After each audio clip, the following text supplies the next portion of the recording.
Bonjour à tous et bienvenue dans ce nouvel épisode de Pop. Vous aimez James Cameron? Terminator, Aliens, Titanic, Avatar, Abyss, que des bangers. Et parmi tout ça, il y a True Lies. Un film qui me laisse totalement indifférent. La raison est que True Lies est le remake américain d'un film français réalisé par Claude Zidi, à savoir La Totale. Et oui, c'est le film dont nous allons parler aujourd'hui. Alors, dites au revoir à Arnold Schwarzenegger et bonjour à Thierry Lhermitte. Au revoir à Jamie Lee Curtis, bonjour à Miu Miu. Au revoir à Bill Paxton, bonjour à Michel Boujna. Au revoir à Tom Arnold et bonjour à Eddie Mitchell. Eh oui. Le film commence par François, le héros du film, au téléphone avec sa femme, qui prépare une surprise pour son anniversaire. Elle a appelé tous ses vieux potes. Et la dernière fois qu'on était tous réunis, Julien et Paulina n'étaient pas nés. Évidemment, c'était pour leur mariage. Attendez, c'est pas drôle. François s'apprête à rentrer, mais son collègue l'appelle pour une urgence, alors il doit retourner au travail. Quel travail? Espion, évidemment. Sa mission, si toutefois il l'accepte, est de placer un mouchard sous la voiture du méchant.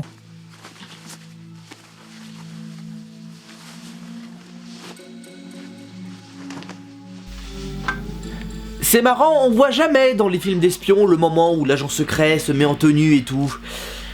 Il y a peut-être une raison à ça. Sûrement le fait qu'on se fait chier là, non? Oui, en partie. Donc il arrive en dessous de la voiture du criminel, interprété par Jean Benguigui Le Goat, on le rappelle. Il le place mais finit par se faire repérer, alors il s'enfuit. Où ça? Dans la forêt, connard! Eh, sur un autre ton, hein. Mais finalement il se fait piéger. Allez, tire-lui dessus. Tire-lui dessus avant qu'il ne te feinte. C'est bon, tu l'as en ligne de mire là, tue-le. Oh, mais c'est pas possible. En plus, ça veut dire quoi ça? Que tu t'approches doucement pour le capturer, je veux bien à la limite, mais si tu te rapproches à 1 mètre de lui pour le flinguer, ça n'a aucun sens. T'aurais très bien pu le faire de plus loin. À moins que... Bon, bougez pas, hein. Je vais venir vous arrêter. Vous pouvez claquer des mains pour que je puisse vous repérer? Bon, François arrive à s'en sortir tout seul, sans l'aide de son collègue Albert, qui en plus lui tire dessus. Du calme, c'est moi, connard! Mais il était où tout ce temps? Sûrement sur la route de Memphis. C'est une chanson d'Eddie Mitchell. C'est lui, c'est le gars que... C'est lui. Bon, le boulot terminé, il rentre chez lui, bon anniversaire les petits indiens. Et un truc important à savoir, sa famille ne sait pas que c'est un agent secret. Ils croient tous qu'il est fonctionnaire dans la télécommunication. Plus tard au boulot, on retrouve le patron de la DGSE, joué par François Hadji Lazaro, un acteur mais aussi chanteur décédé l'année dernière. Et qui restera à jamais pour moi l'épicier dans les Dalton. Et toi, c'est 5,95. Le boss charge François d'aller se taper une pute. J'espère que pour ce prix-là, il vous fera une totale. Eh bien, on a la justification du titre. En tout cas, pas mal le boulot d'agent secret. En réalité, la prostituée a un client régulier, le fameux méchant qu'ils essayent de coincer, Sarkis. Les boissons sont comprises dans le prix. Ah bah j'espère, vu le prix qu'on paye, ce serait la moindre des choses. Bon, mission accomplie, le mouchard est placé et les couilles sont vidées. Plus tard, Albert vient rendre visite à François chez lui, et comme c'est un pro de la tech, il a placé une mini-caméra dans le collier du chien pour tester un nouvel équipement. Il montre ce qu'il a filmé à François et... Il m'a tiré 200 balles. C'est pas vrai. Le petit enfoiré. Énervé, François roule jusqu'au lycée retrouver son fils afin de récupérer l'argent. Mais ça fait 1 mois qu'il va plus au lycée. Eh ben, pour un agent secret, il est pas très au courant de ce qui se passe dans sa famille. Oui, c'est le principe du film. Alors, par contre, le type, il vient plus en cours depuis 1 mois et l'établissement, elle pense même pas à appeler les parents, un petit coup de fil comme ça, vite fait, juste pour les prévenir qu'ils voient pas leur gosse. Enfin, je veux dire, c'est un lycée, pas une fac.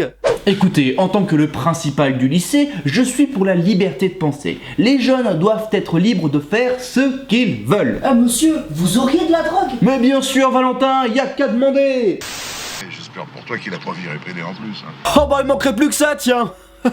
Le film a bien vieilli quand même. Ah, ce serait la totale, dis donc.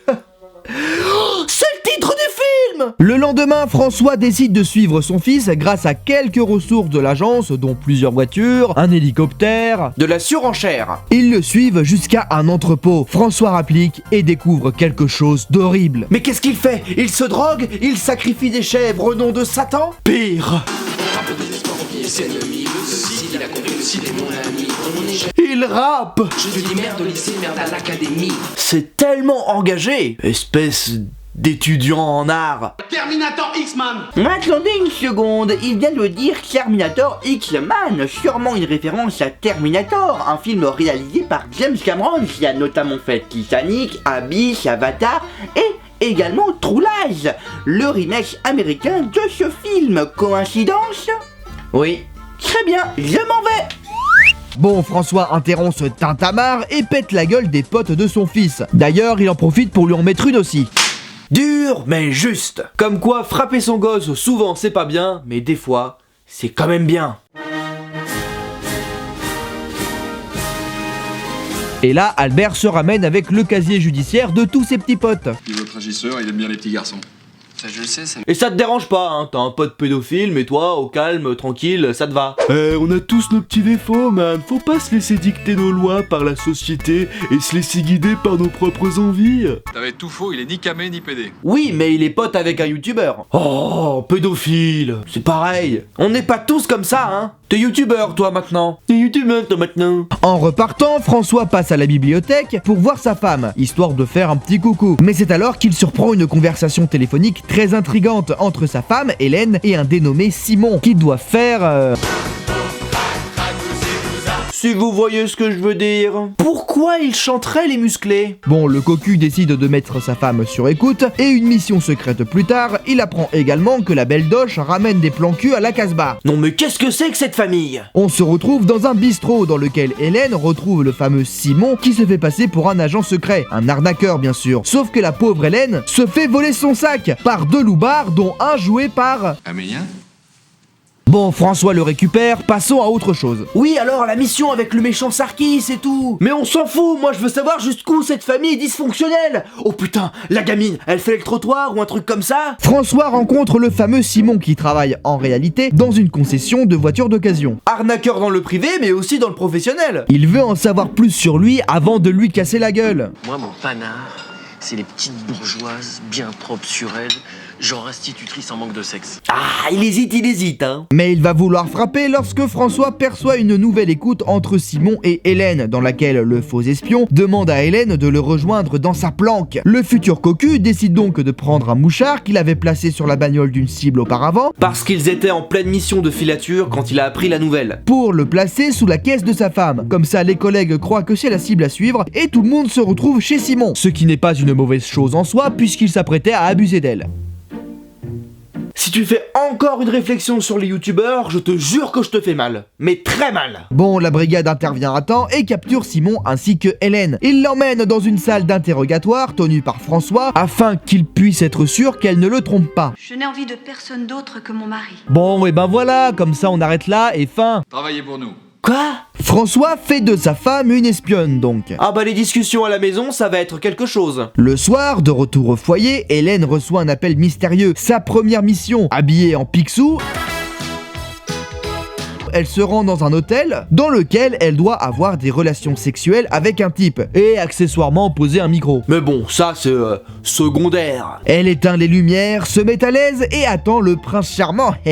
Mais elle n'y arrive pas. Hélène rallume les lumières et en fait, c'est François. Oh, la petite blagounette, espèce de malade. Qu'est-ce que c'est que cette réaction? Quand soudain intervient dans toute cette zizanie, les sbires de Sarkis. Qui? Le méchant du début là. Mais Albert intervient et tire pour faire diversion. François arrive à s'échapper, mais les méchants kidnappent tout de même Hélène. C'est une chanson de Eddie Mitchell. C'est lui à la télé là. Bon, elle est ramenée à Sarkis. Mon nom de code, c'est Giroflé. Vous êtes agent secret? Depuis peu.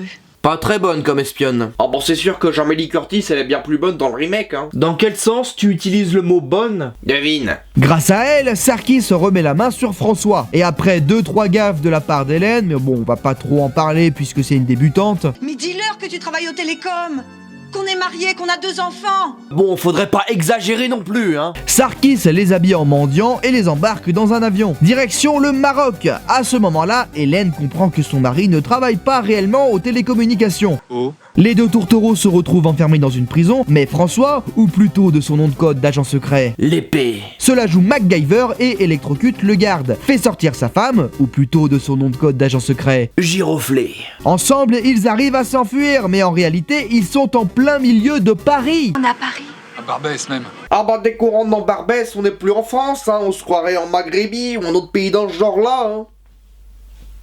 Rempli de boue. Le couple d'espions arrive à l'endroit où les terroristes vont envoyer le missile en direction du Parc des Princes. Hélène lâche son arme qui tombe dans l'escalier et qui tue tous les méchants, à la manière des Y a-t-il un flic? Sauf que là, on dirait que c'est fait premier degré, du coup, c'est pas drôle, c'est juste débile. Mais le méchant active la bombe. François appelle Albert pour l'aider à désactiver le missile. On a piégé le missile, il va exploser sur place. Les agents s'enfuient, la bombe explose et un an plus tard, nos deux amoureux sont envoyés dans une mission spéciale. Ah, alors, ils vont devoir baiser qui? Vous la prenez, mon Eldorado Ah, il va enfin pouvoir tirer son coup. Bon alors, en réalité, c'est pas mal. Ce serait complètement hors de propos de comparer ce film avec son adaptation américaine, puisque déjà elle est arrivée avant, et surtout que les films n'ont ni la même ambition, ni le même budget. Quand tu vois le film de Cameron, tu vois un film d'action avec une touche d'humour comme pratiquement tous les films d'action des années 90. Mais La Totale est une comédie assumée. N'allez pas me faire croire que vous allez regarder ce film pour ses scènes d'action. C'est d'abord une comédie, même si elle ne fait pas mouche à tous les coups, hein. Déjà parce qu'il y a pas mal de vannes qui ont mal vieilli, hein. On repense au passage du gosse dans lequel Albert pensait qu'il pouvait être gay et que donc ce serait grave. Ah, les années 80. Mais c'est surtout du côté rythmique que j'ai un problème. Je trouve que La Totale est mou par moment. Il y a une espèce de ventre mou. Et de toute façon, l'intérêt du film, c'était de voir François galérer avec ses problèmes de famille. Mais quand à la fin, sa femme apprend la vérité et qu'il n'y a plus de tabou, bah on se tape quand même tout le truc du méchant terroriste et du missile, alors que bah finalement, bah on s'en fout, mais d'une force. Oui, mais ce qu'il faut retenir, c'est que True Lies reste un monument du cinéma américain, alors que La Totale, bah,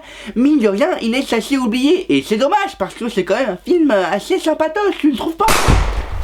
Non mais là, je suis pas d'humeur. Tu l'as encore tué? Ouais, tu pourras dire à sa mère que... Il ne rentre pas ce soir.